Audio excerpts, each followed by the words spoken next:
What's up, Jet fans? In this video, we're going to talk about the Jets' Murphy's Law for 2024-2025. Basically, if you're unfamiliar with the Murphy's Law, it's what can go wrong, will go wrong. And while that's not always the case, us Jet fans know that is definitely happens a lot more to us than other teams. So basically, like the thesis of this video is in a year from now, if the Jets don't do so good, like I'm an optimistic person, I think I'm still predicting playoffs, right? In a year from now, if the Jets don't do good, why did they not do good? That's what this video is trying to predict, I guess. Right? Like last year, in the same time last year, we are like, oh my gosh, the Jets are gonna go to the Super Bowl. They're at least gonna go to the playoffs. Um, the betting odds were saying Super Bowl and all that stuff. And then there was Hard Knocks, all the Hard Knocks hype, and there was just so much hype going into the season. And then we went 7-10. Um, right. And I don't want that to happen again because I'm gonna be honest. It's not like we could have known what was gonna happen last year, right? With this, but the things that went wrong were pretty predictable. We should have known the offensive line wasn't going to be good. I'm not saying we should have known the offensive line would have killed the Jets season in 4 offensive snaps, but we should have known the Jets offensive line wasn't going to be good. Even Hard Knocks is picking that up, and they try to be very optimistic as well. So, in a year from now, if the Jets don't do so good, what can go wrong, right? The Jets are playing on Monday Night Football again on the week 1 against the 49ers in San Francisco, right? I don't think this is going to happen again. I don't think that Aaron Rodgers is going to go down in 4 offensive snaps. I'm not going to predict that, right? Because that's just unpredictable. But what if that does happen? What's going to be our issue if we don't do good, which I think we're going to do good. I'm an optimistic person, but what's going to be our issue? And that's kind of what this video is all about.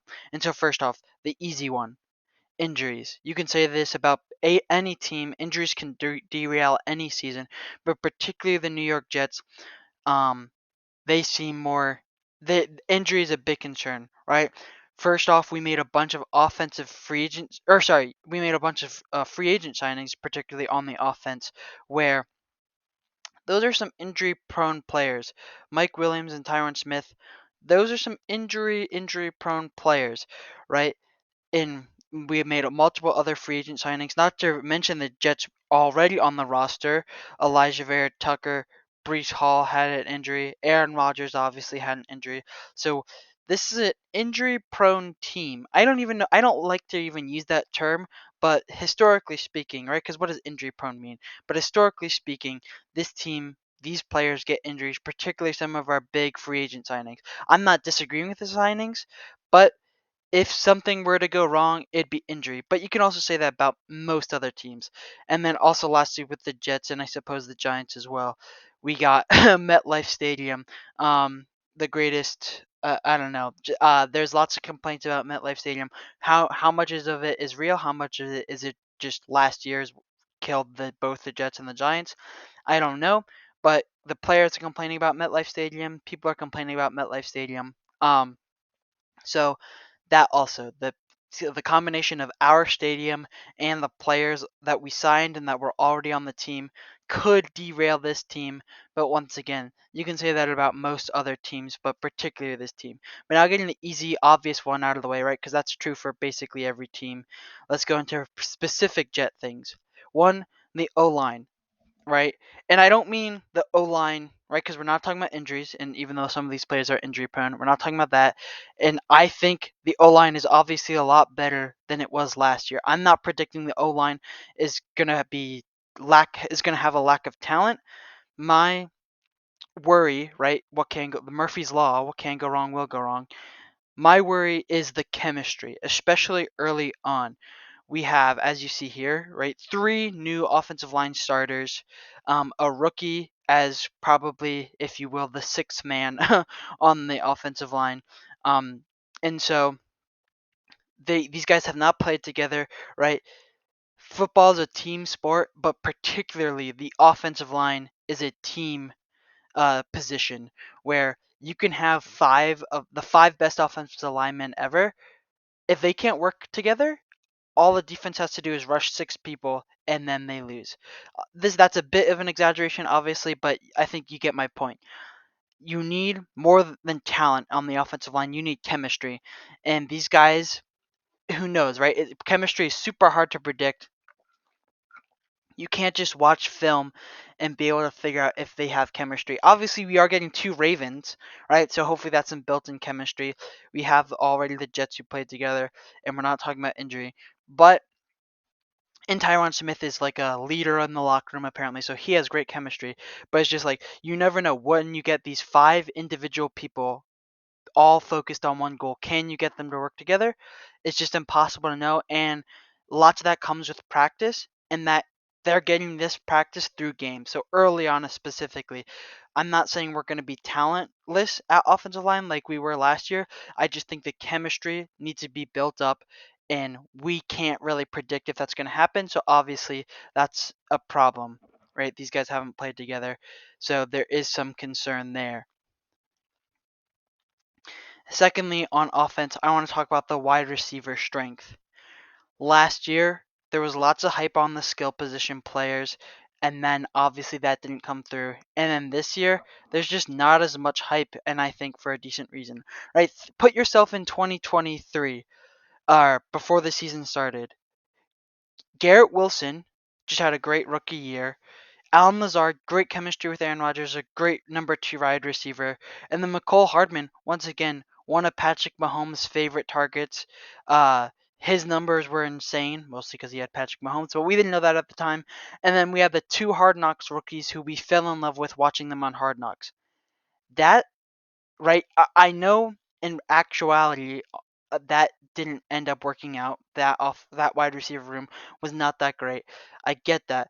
But I think that on paper, putting yourself in your shoes last year, that's actually a lot better than what we have now. In practice, is it going to be better?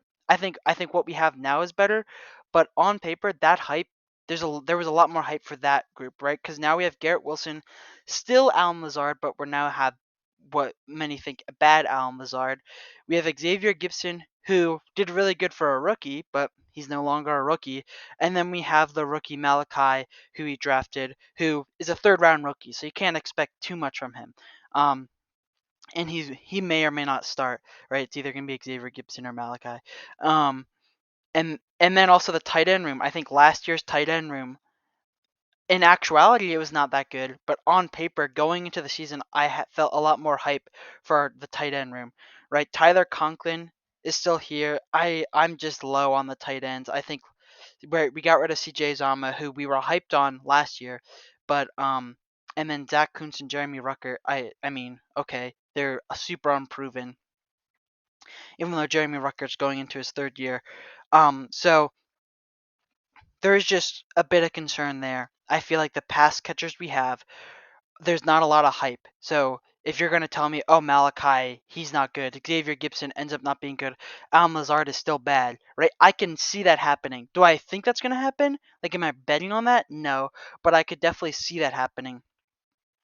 But I do want to say I think a lot of this will get better with Aaron Rodgers, right? They were all pass catchers for Zach Wilson and Tim Boyle last year, and so now they're gonna have Aaron Rodgers back. So I think that might help the situation, right? Specifically for Allen Lazard, who seems to do really well under Aaron Rodgers. But once again, if I had to say, all right, if the Jets are going to be like a 7-10 team, a 6-11 team again, why? Maybe it's because the Jets pass catchers are not as good, and there might be some issues there. Garrett Wilson though I think is going to be great once again, other than injuries, right? But we already talked about that. Now going on to the defense, some people want to say the Jets defensive line because we got rid of John Franklin Myers, which I'm sad to see him go. And then obviously there were some free agents we had to let go. But I'm actually not super down on the offensive line. What I'm more down on is the linebackers, right? It is probably the least important position in modern day NFL defense, but still, we don't have the greatest linebackers. And I'm not talking about like Jermaine Johnson, he's up here as a linebacker. I don't think he should really count. He's more of a defensive lineman. But, right, we have CJ Mosley, Quincy Williams, and then a bunch of guys I've never heard of.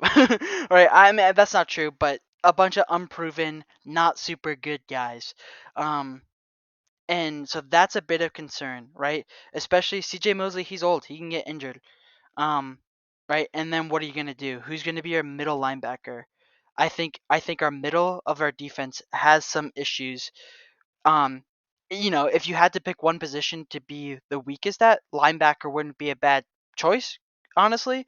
But it is still an issue. And then once again, if we're gonna say why are the Jets gonna be bad next year, I think their lack of linebackers or talented linebackers definitely might be an issue, even beyond injuries. Um, so I'm just a bit worried about that. I would have liked to see them drafted a linebacker, like a solid linebacker in the draft. They just did not do that. Which okay, I mean once again it's one of the least important positions, but it's still it's still a starter. The linebackers still start. They're still part of the 11 people person defense. So that is a bit of an issue I feel like. But once again, moving on, the safeties as well. I think if there's one area that we got weaker at, I would say it's safeties, right? We brought some people back. We brought back Tony Adams, Chuck Clark, and Ashton Davis, but we also let go. Um, we also let Jordan Whitehead. Sorry, I was blanking on his name. We also let Jordan Whitehead go, who was a starter last year. He got the 3 interceptions in the first game, kind of fell off, but was still a good starting safety. After that, we let him go. He's now on a different team. So we brought some guys back, but we also let people go. We didn't really make any big splash signings other than the people who we brought back. So that's a bit of concern. I'd say we definitely, if there's one position that I'm confident in that we got weaker at, it is safety. And once again, out of the 4 position groups on defense, linebacker and safeties are the like the least important ones compared to defensive line and cornerbacks. Absolutely. But still, it's still a weakness the Jets have.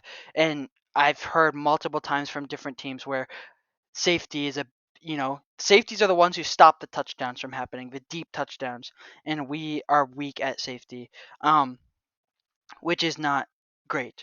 There are some big free agent safeties like Justin Simmons. I know is still out there, right? This free agency safety class was really, really big, and Justin Simmons is still out there for some reason. If we get him, then I would say, oh, actually, we upgraded the safety position. But as of now, I think we've downgraded the safety position, which is not the greatest, especially if we're trying to be a well-rounded playoff, maybe even Super Bowl team. So in a year from now, if I'm like, why did the Jets do bad? Maybe safeties is the reason why. But those are the 4 things. What could go wrong, plus injuries, but that's for every team. What could go wrong? Do I think, right? Murphy's Law says what can go wrong will go wrong. And I don't think that's accurate, actually. I don't think all 4 of the things are going to happen, um, or all 5 if you count injuries are going to happen. I'm not going to predict that. I'm an optimistic person. I am still saying, maybe I'm a delusional Jets fan. Well, I am a delusional Jets fan, but I'm still predicting playoffs, maybe even Super Bowl. I'm excited about this season. I want this image to not be cursed. I want this image to be the start of a great storyline that the NFL scriptwriters wrote up in a multi-year storyline. Um, so I'm still positive. Let me know what you guys think in the comments below.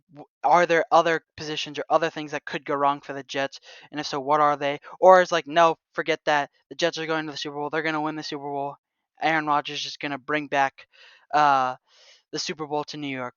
Maybe that can happen. I'm hoping that's what's going to happen. But maybe in a year from now, we can look back at this video and be like, dang, all 4 of those things happened, or all 5 of those things happened. I don't know.